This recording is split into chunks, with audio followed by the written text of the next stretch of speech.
And now it brings me great pleasure to present to you two amazing lupus warriors who are not only bonded as sisters, but they also share a special bond as lupus warriors.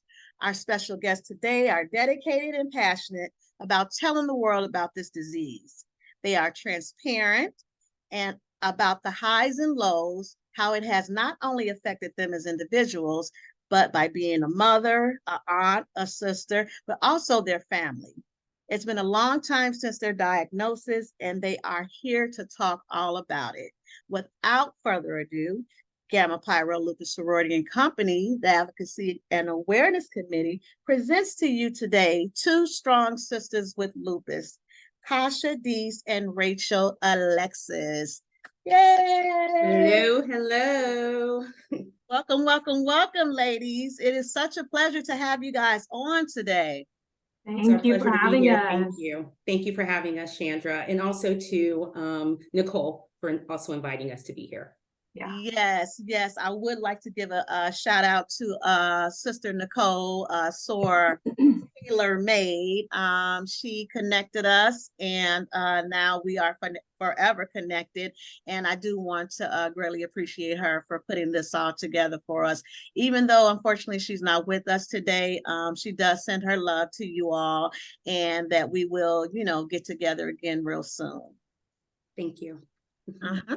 So let's hear all about it. I know the big sister want to go first because that's always.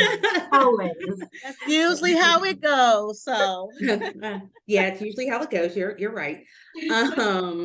My name is Kasha. I am 46 years old. Talking to Chandra yesterday and Rachel, I realized that I've been dealing with lupus for about 20 years now. Started very slow. It was, we think it's Sjogren's, we think it's a myriad of different other diseases until they decided, because it was affecting a couple of different things, such as my blood, my joints, my skin. That's primarily what has affected. I was diagnosed with lupus in 2005. So Rachel, if you want to go ahead and kind of give your background.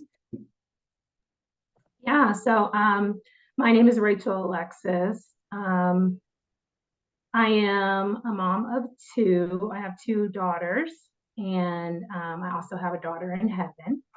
I'm a teacher. I teach kindergarten. I've been teaching for 18 years, and I'm 40 years old, married, and I live in Ohio. And I was diagnosed in 2009. So we're looking at 14 years that I've actually been diagnosed. It's interesting. I know most people struggle with their initial diagnosis. And I guess you could say I was blessed because having a sister with lupus kind of expedited the doctor's decisions of, oh, that's what it is. Things just kind of happened probably within a year of all of my symptoms. It was blood work, tests, one after another. And knowing that my sister had lupus, that was one of the first things they were like, let's just mark this off. And sure enough, it came back that yes, I did have lupus. So. And if I can add, Joanne, I think that was her name from GSK, she did make a very good point that lupus affects differently. It doesn't matter that we are sisters, it has affected us differently. So with mine, it was not as much as the internal as for Rachel, it's attacking her go ahead, her organ. So I actually have what she was speaking of. I have nephritis. So I have kidney involvement. And when I was first diagnosed, my kidneys were completely shot. So I did have to go on a low dose chemotherapy. I ended up having to leave school for several months. I couldn't teach being immunosuppressed. So currently my kidneys are stable. But obviously I'm constantly spilling protein. That's just my life now. And so, there's the kidney involvement is huge. Like she said, having a good nephrologist is important. And I had one for a very long time, and she just recently retired. And so I'm in the process of adjusting to a new nephrologist. But yeah, with me, it's my kidneys and my joint issues. Whereas Kasha, you want to tell the type that you have? Right. So mine is more with my blood. So I have issues with platelets and keeping a high platelet count. So a lot of times my platelets will bottom out and I'll end up in the hospital because they're worried about me bleeding on the brain. So that's happened, not bleeding on the brain, but in the hospital due to that twice now over the time. I've been pretty well at maintaining my blood levels. I still have the joint pain, no doubt. I was approved for Benlysta. That's the only drug that is approved or for lupus, or, we have other drugs that are out there that are used for lupus and other things. Mind you, I was not approved. Yes, My she was not insurance approved. Will not approve me for Benlysta, and my doctor really wants me on that medicine. And Kasha has shared with me how great it's been for her. I say that just for you all who are struggling with, your providers. You have to be your own advocate. And I'm Absolutely. telling you, my doctor went to bat. And so I don't think they've given up on it, but we're still going through a lot of different therapies and things in order to prove to the provider that the Benlysta is necessary. But go ahead. Sorry, Kasha. Oh, no, that was it. So, but that has been that, and as Rachel said, that has been what has helped me. Have I still flared? Yes. But as far as my blood, and that's like the biggest thing because we don't want it to bottom out, it has helped that tremendously.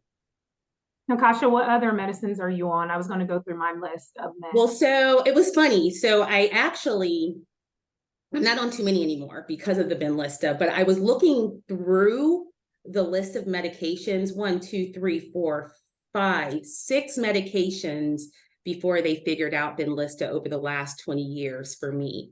I was on prednisone for most of that time, which if anybody knows how prednisone is, and many of you probably are on prednisone, horrible drug. I'm just going to say it out loud, and to be on it for 20 years, not good.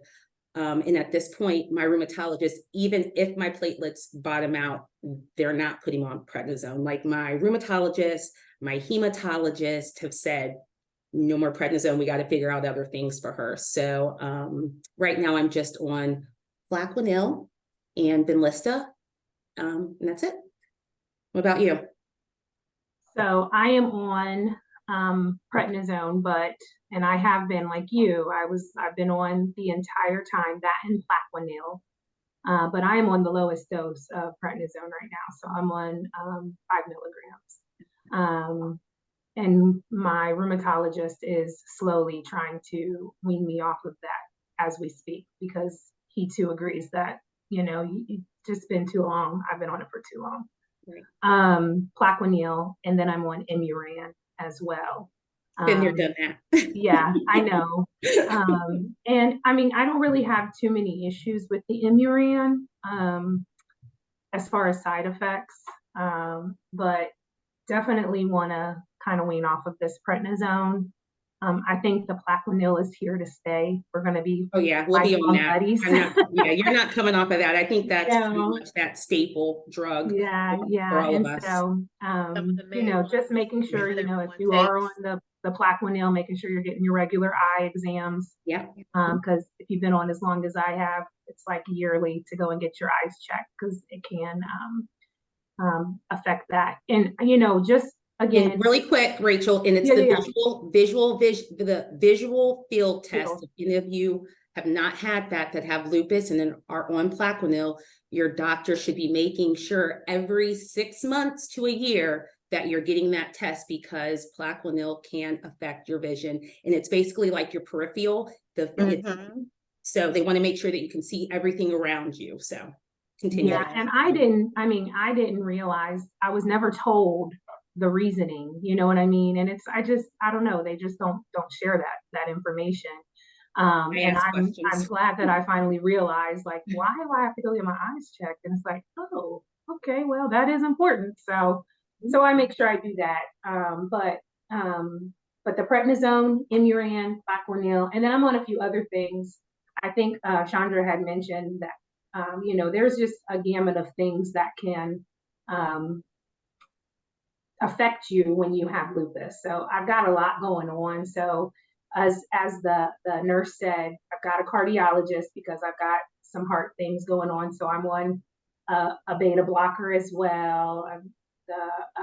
Because of the protein that I have spilling, I also am on a blood pressure med. No, I don't really have blood pressure issues, but the medicine that I'm on helps slow down the protein spillage. Mm-hmm. So, there's other meds that I'm taking, but the main lupus drugs are the Imuran and Plaquenil. And keep fighting for that list. I've heard such great things about it. I myself am not on it. I still do the old school, but I am looking forward to trying to get on that because we have many sources who's on it, and it's been working great for them. And Right. We're definitely going to seek into that. So good luck with that. And to hear that, Kasha, you were on all these other medications and now you're down because of the Benlysta. That's a wonderful thing to hear with that. Right. Thank you. Mm-hmm, mm-hmm. This is really nice to have you guys. I told you how I was just so amazed because you hear all the time about people having lupus, but I have never heard. Now, I'm not this huge, big lupus warrior, and I don't have this huge following, but I've never heard of two sisters actually having lupus. So this was just mind blowing to me, and I just couldn't wait to get you guys on. You guys can just give us information about that. But we know how it affects each other. And it's so great to have you guys to be there to help one another. But how does it affect, like they stated, it skips bloodlines and generations and stuff like that. How does it, I'm sorry, let me get my question together. Are there or have there been other people in your family who suffers from lupus? Let me take that, Rach. Sure. So yes. So prior to either of us having lupus, we have our paternal aunt that was diagnosed. I think I was probably about 17, 18 that's how far back I can remember her having it. And then on my mom's side, her first cousin has lupus. In research, like when I was first diagnosed, because my aunt, we really didn't talk much about my aunt's lupus. So then when I was diagnosed, because when I was diagnosed, I was like, how do I have lupus? Like I was heavy, overweight. Most of the people I knew that had lupus were skinny. And I'm like, you guys have to be kidding. I don't have lupus. I don't have this. So, doing my research and things. And then as Rachel said, there were other things going on when I was first, like, as I was saying, when I was first diagnosed, they were saying there were other things going on. One of the first things that happened was that I started losing the pigment on my skin. That was one of the first signs. I was like, that's so weird. What is this? So went to the doctor, and my doctor saying that's vitiligo. As you know, vitiligo is not reversible. This is something, it doesn't come back. You're not going to have the pigment of your skin again.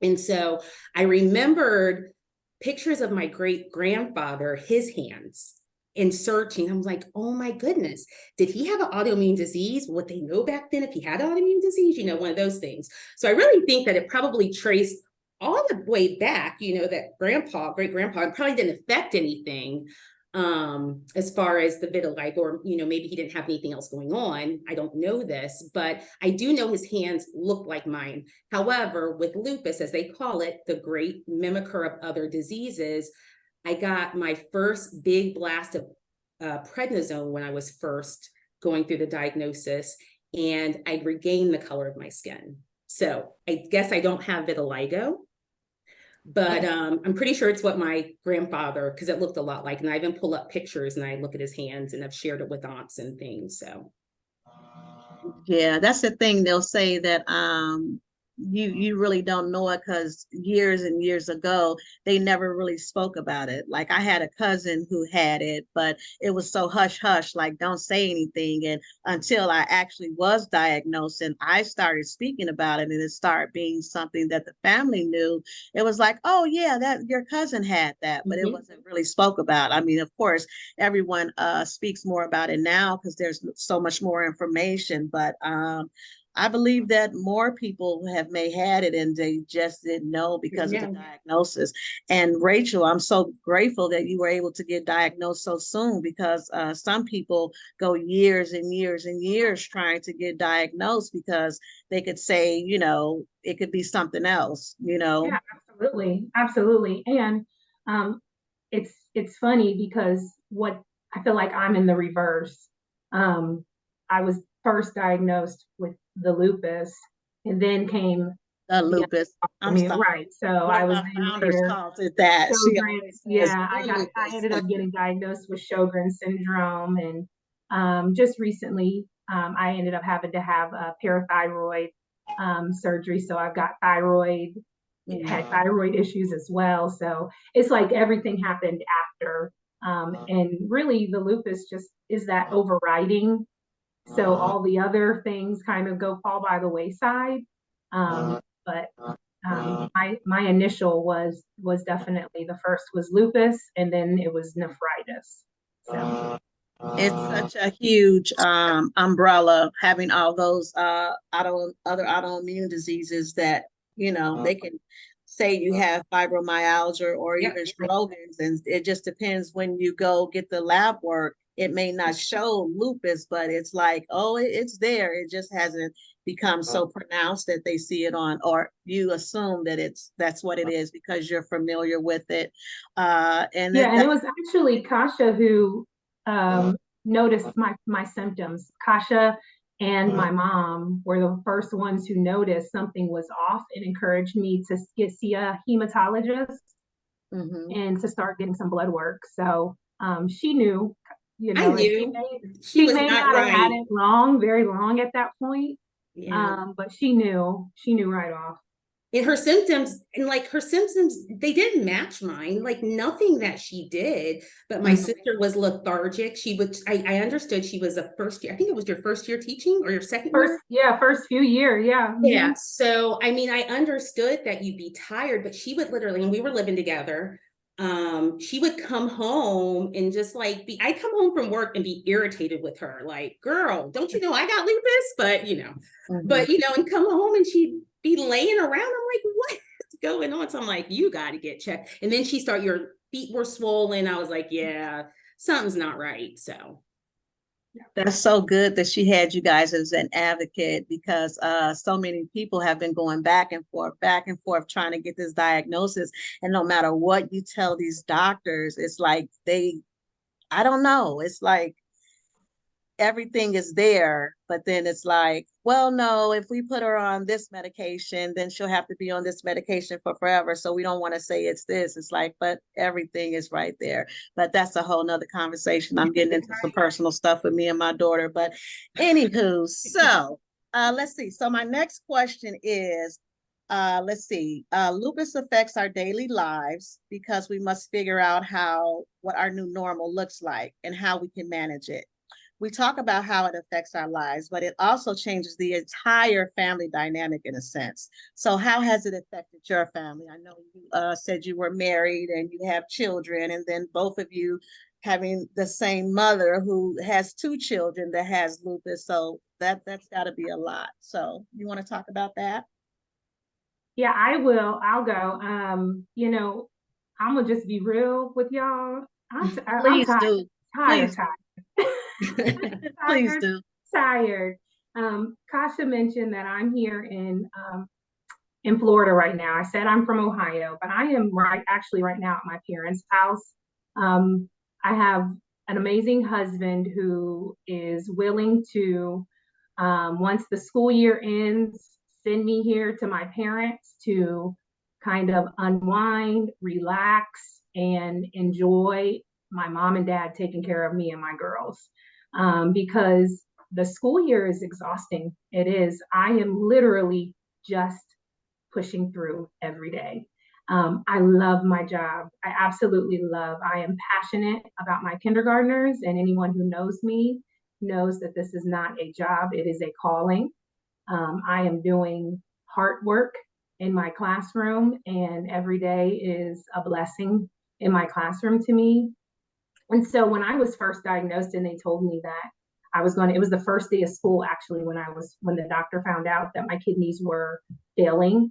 And he said, I need you to leave the school, go to the ER, and we're going to admit you. And I was there for about 7 days. And I got started on high dose chemo or high dose prednisone. And then I started my chemotherapies.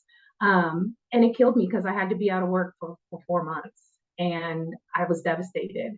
So I love what I do, but it is an exhausting career. And so to put an exhausting career on someone who has lupus, it's a lot. It is. And then I come home to a 3-year-old and then almost 8-year-old. And so when I put my head on that pillow at night, you better believe I'm crashing. But like I said, my husband is, he's a fighter right with me. He is the most supportive, dedicated man of God that the Lord knew what he was doing. That's all I can say. He has all of the skills to take care of himself. He cooks, he cleans, he does it all. He takes care of the girls. So he is literally my helpmate. And so when I am in those places of my spoons are gone, I can't give any more tonight, babe, go to bed. So, and he can take over. So, I do feel for those people who don't have that kind of support. Like I said, only but God, by God's grace, that I have that, because, he gets me. Does he get lupus? No, not really. He doesn't. It's hard for them to understand. He doesn't. He doesn't understand. And it took him a while to get to this point where he's me. And so, I'm grateful. I'm very grateful for that. Kasha, you want to talk on that? Well, just a little bit, because my son's grown now, but when I was originally diagnosed, he was in the 3rd grade. So that first time when I went to the hospital, because it was one of those things like, I was on a treadmill, my chest was hurting. My doctor already knew I was having platelet issues, and she was like, let's bring you on in and to come. And then I get to the hospital and they tell me, we can't release you. Your platelets are way too low. So having to call my mother, like, can you please pick up because I'm a single mom. I wasn't married at the time. So having to call my mom and then having to explain to him, because he had no clue at the time. So, and he was scared, but my son got, he was a trooper. He figured it out. I mean, he's a Boy Scout, he's an Eagle Scout. Let me correct that. He's an Eagle Scout. He got through got through it. Okay. So he's super duper self-sufficient. I am married now. My husband, as Rachel said, God knew what he was giving me, because my husband is very self-sufficient. He cooks, he cleans. He tells me he didn't marry me for my cooking and cleaning skills. So I appreciate that. So I have that support. He knows when my cup is empty. He's seen me in some bad flares. He's seen me like from a point where I'm up to where he's like, oh my God, what happened? You were fine 2 hours ago. What happened? So he's beginning to get it. He gets it for the most part. It's so good to have that strong support system, and everyone can tell you that the family really, really wants to be there, and they'll do everything that they can and pick up your slack and everything. But just the actual getting it of the lupus and how you actually feel and everything. That's why I think it's, even though it's not great, it's great that you guys both have lupus so that you can lean on one another in that aspect. And, you know, you truly understand what she's saying, although your symptoms may be different from time to time, you get the gist of the disease. So it is a blessing to have the family support, because yes, we definitely needed to get through this horrific disease, but it's got to be remarkable to have that. I'm just so amazed that you guys have that for one another. I mean, I have my sisters, my Lupus Warrior sisters in the sorority, so it's like, oh, they get it, you know. But just this, the blood part of it, it's just really awesome that you guys have one another. Yeah, we it do. really is. And I was gonna say, we talk every day. Me, her, my mom, and another cousin, literally, we are communicating every day. And there's times when Rachel will get on and say, hey, this is going on, you know, and I'm like, did you try, or did you talk to, did you? Or even for me, well, Kasha, well, did you think it could be? Well, maybe you need to slow down, because I'm the one that I don't stop. Rachel, I know, will admit to being tired. I won't so quickly admit to it. I probably should a little bit sooner. I'm getting better. I'm getting better, but I will go, and to the point where Rachel, I'm like, well, girl, did you forget you got lupus? Have you always been like that? Today? Like today, yes, like today. Have you always been like that, or is it because, like, okay, I have lupus, I better, you know, check, or So I need to do more because I have lupus, I got to show lupus? You know what? It's funny. I really feel like, so again, I've been dealing with this disease for 20 years, and it's up, down, up, down. I gain weight, I lose weight, I gain weight, I lose weight, I'm up, I'm down. I really, truly just want to get back to the girl that I was prior to lupus. So I really feel like, and I get emotional, I feel like I'm getting emotional now. 2020 for me was just super duper. 2020, I know, was horrible for most. 2020, I needed. I got sick again during the pandemic. At the time, my son was living with my husband and I, and they both were like, Kasha, if you get sick, they're not going to let you out the hospital. It's COVID. Like, they're not going to let, and we can't go with you. So that was around the time when I got on enlisted, because my doctor was not playing. He was like, you know what? You were sick last year in the hospital. We're not doing this. So anyway, 2020 hits, and I think something in me finally clicked. Mindset, I don't know. It something clicked, and that is why I feel like at this point, yeah, live every day, because you just don't know. You just don't know. So I do. I work out. I am involved with my church.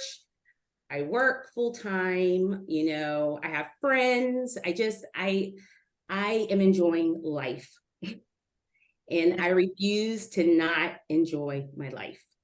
As you should, as you should, as you should. Rachel. But I will slow down. I'm not going to make myself sick. Anybody that's listening, any family members or friends that know me, I know, slow it down, slow it down.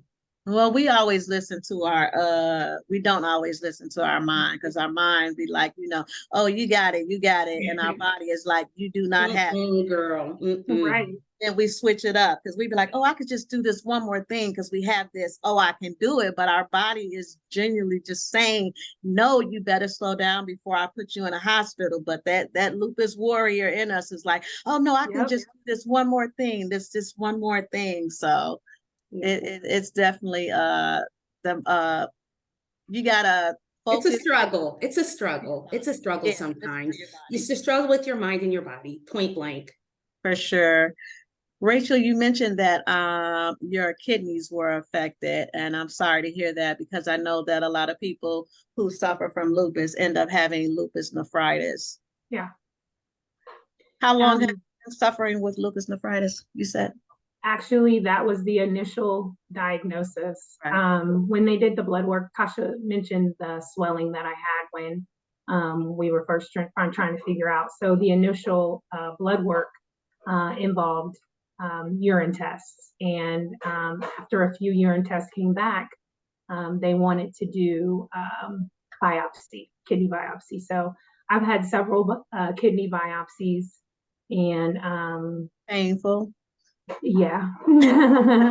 And it's interesting in my head. I know it's probably sounds crazy, but here, like, I haven't had one in many years. And, you know, again, this goes back to you have to be your own advocate. In my head, I need one. As much as I hate it and I didn't enjoy it, in my mind, something keeps telling me you need to go and get another biopsy because I haven't had one in a very many years. And when I moved to Ohio, the initial biopsy, my doctor in Ohio really couldn't get a true read of it. And so she tried to do one and twice and never could get enough tissue where she was like happy with it. And so we've since just gone off of urine. And I do urine tests every 4 to 6 months, constantly having to do those tests. But there's something inside of me saying, you need to tell your doctor to get you another biopsy. It's time. It's time. And just to kind of see how they were doing, because at that point, when I first had my initial, my kidneys were what's called forming crystals. Okay. Was crystallizing. And so it's not one of those things that they would have just been able to tell from my urine. So it was a good thing they had done the biopsy. So anyways, that being said, I will likely have a conversation in the next few months about, especially since I have a new nephrologist. Let's go ahead and get it out the way. Let's go ahead and see what's going on in them kidneys. Well, hopefully your stage that you were at initially hasn't progressed. I know you said you continue to leak protein, and that is one of the many signs of it, having that foam in the toilet and everything. Yeah, and it's, I mean, like you said, it's just one of those things, like, you know, the medicines that I'm on, I try to explain to people that the medicines that I'm on are only extending the life of my kidneys. My kidneys are daily declining. So my husband, actually, his best friend suffered from kidney issues. He has since passed, but couple times he needed a kidney donor, and he ended up getting, but he had asked his best friend, my husband, and he said, no, can't do that because my wife may need mine one day.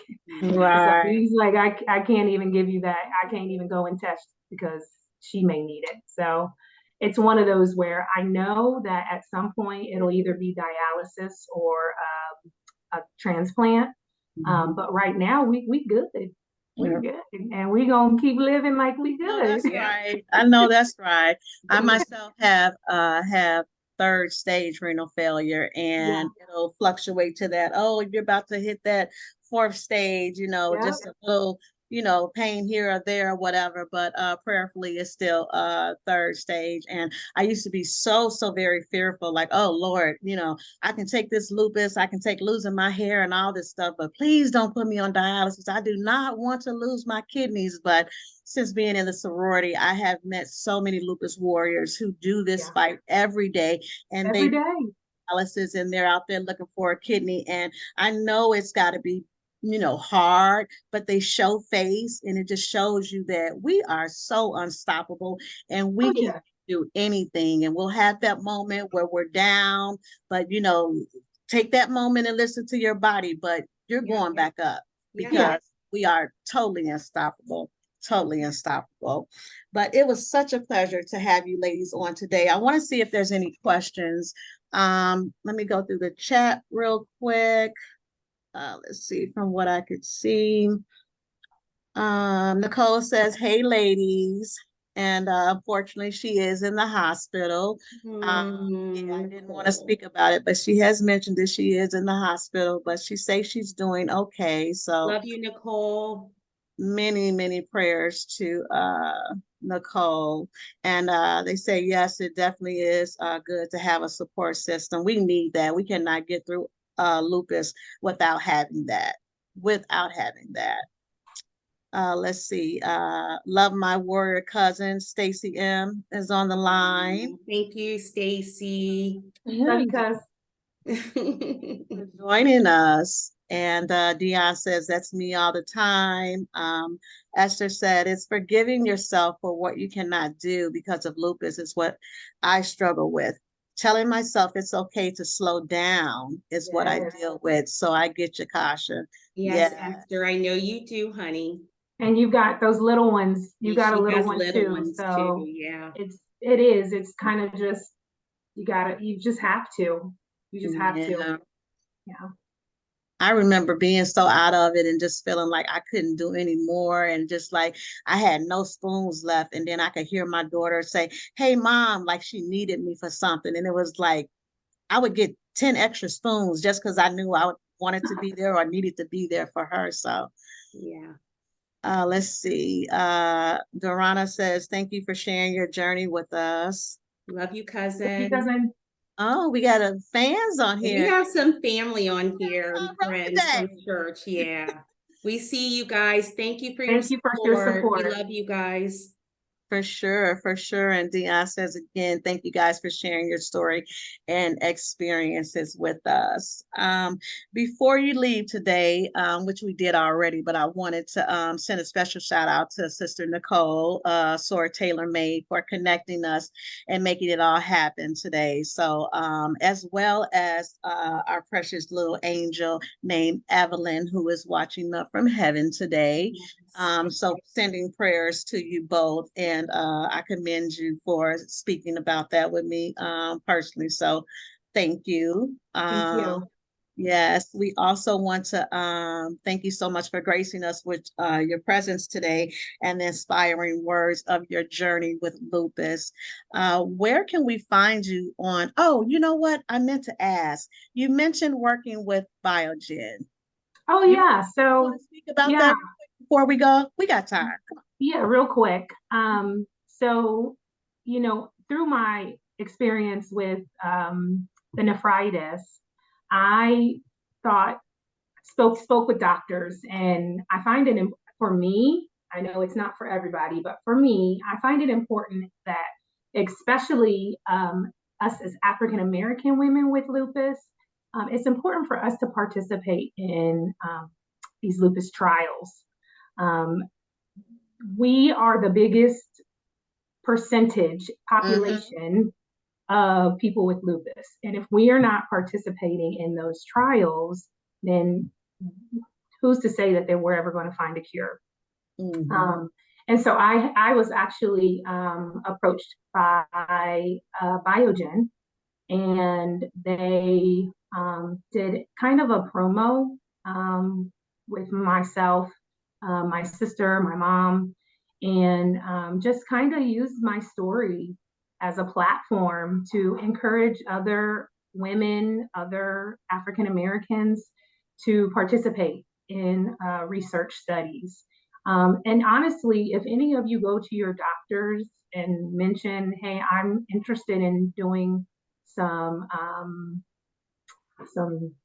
trials. Right, yeah, lupus trials or studies. Lupus trials or lupus studies. There's a list of things, a gamut. So take the time, research them, do your research, do your study. But I recommend that and most of them will only require you to give your blood, for them to use your blood or your urine. Sometimes you'll get like a placebo pill, or they may have a trial drug for you to use. But Rachel, yes, can you guys hear me? I can. Yes. I'm sorry. Where do I go? This is Autumn. I am one of the founders and president of Gamma Pi Rho Lupus Sorority Incorporated. I just wanted to, because I can't stay on too much longer, but I just wanted to thank you guys for getting on this call and giving us the information that you are giving us. I also want to say, because you're talking about a sensitive subject and something that I am very, very familiar with, because I run clinical trials for a living. Yeah. So when we do our clinical trials educational seminar, I will make sure that Chandra gives you guys the information so you guys can log on and hear me speak about what I do for a living and Awesome. what being involved in clinical trials entails. Awesome. I would love that. Thank you so much. So no problem. So again, thank you guys from Gamma Pi Rho Lupus Sorority Incorporated. And you guys have a great day, and I'm going to log off, but I just wanted to say thank you. Thank you, Madam Aubrey. President. Yes, Yeah, that was so our that's great president. that what she just said. But yeah, absolutely. I am, like she said, I'm all for it.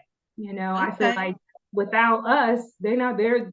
They won't be able to find a cure. So Yes, yes. We talk about that quite often, how important it is, and we're usually the last ones to do it because of fear yep. and everything. But yes, we do talk about that often. She works there. We have another store that works there as well at her job in Chicago, and a founder in Las Vegas that works with clinical trials. So definitely try to get the word out about how important it is, and not just for the lupus drugs, just period, Right. the African American community. So Absolutely. You were asking Chandra how people could connect. You're more than welcome to put my my Facebook. I mean, okay. in my email. I don't mind, with my email address. So Thanks. Okay. if you want to put that out there. Okay, sounds I'm good. always willing. I'm a listening ear. You all can connect. We can talk. I'd be happy to talk to you and connect with you. Sounds good. I will definitely make sure that they get that information. And we would love to have you guys come back. We're actually really planning a very good segment, and it's going to be called Lupus Parents and Their Children.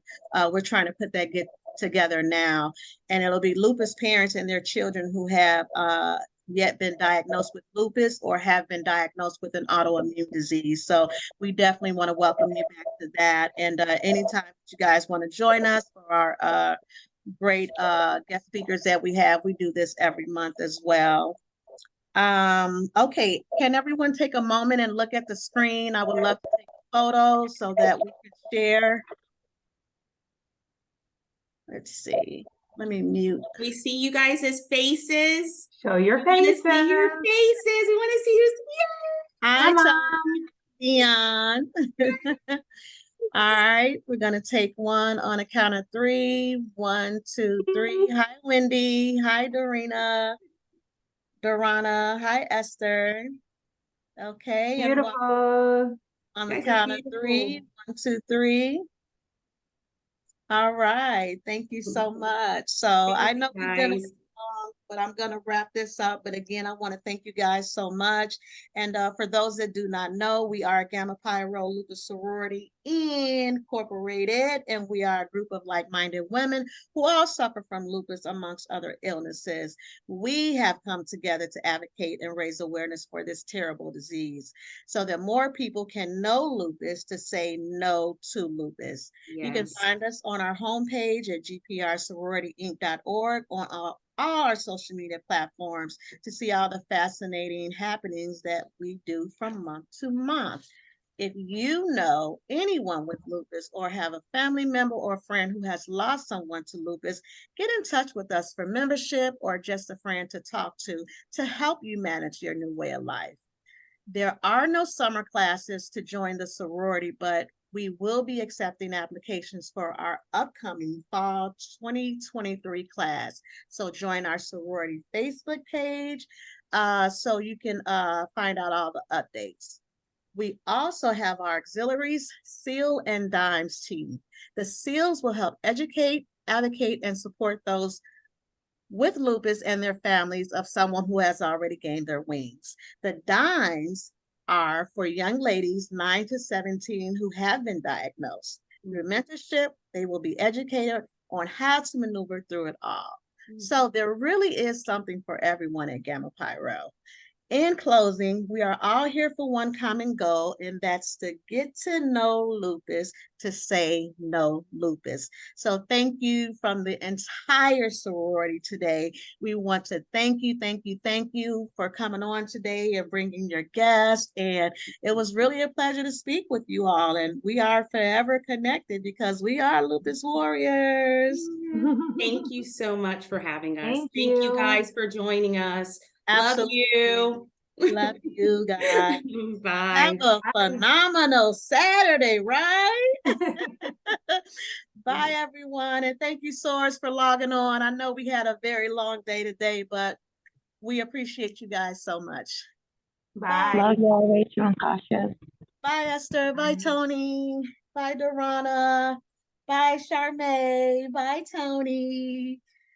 Bye. Bye, Charmaine. Hey, Nicole. How you doing over there, girl? Hey, Dion. Hey, Charmaine. Thank you for logging on, Dion. I appreciate it. I hope you feel Yes, ma'am. Yeah. Let me see your fingernails, please, ma'am. See my who? Your fingernails. Oh, my press-ons. What design is that? This is Family Dollar, $5 pack. I bought it yesterday. It's called Pretty Woman Fake Nails. I grabbed it yesterday at the store. Nicole, do I Girl, need you to come know up I there ain't to the paying no hospital? whole lot of money for no whole lot of things. No, ma'am. No, ma'am. No, ma'am. But yeah, they press on. I always wear press-ons. Yeah, pop on, pop off. And I always have my trusty handy glue right here just in case one of them want to do its own thing. Just like I always have my weed glue just in case one of my little things doing something. I can't deal with you. Anyway, love Nicole, you, do I girl. need to come up there? Right. I'm doing all right, Dion. Huh? That's Why I'm you getting talking? all You right. can't even, don't even talk. You could have just said no in the chat. Or yes, don't even open your mouth. All right. I'm gonna call your daughter. That's what I'm gonna do. Shonda, she didn't tell nobody where she was at. You know, No, she guys over so there worried. stressing myself too much. So I don't want to be stressing everybody else out too, so. Well, we gonna worry anyway, so For real. now we really worried now because we like, wait a minute, she wasn't on here? Wait a minute. Oh, now she said, now we Crazy really part worried. is she texted me and asked me how was I doing. Asked me about Founders Day and everything. And I told her, yes, you're gonna ride with me. She still ain't said nothing. So only way I knew is when she put it in that message up there that she was in the hospital. I'm like, hold on. And I didn't even know I was answering to everybody. I thought I was just talking to you. I was like, oh my God, everybody know that. It was like breaking news. I should have been like, oh, we Yeah. got breaking news coming I said, through. okay. I see what she doing. I told you, you need to make sure your daughter got my number ASAP. Yes, ma'am. You hear that, Nicole? Now that's Big I Sister really Almighty am. speaking. So, wait a minute. Let me stop this thing because I'm recording and it's beating up. We all on. How long you guys stay in there?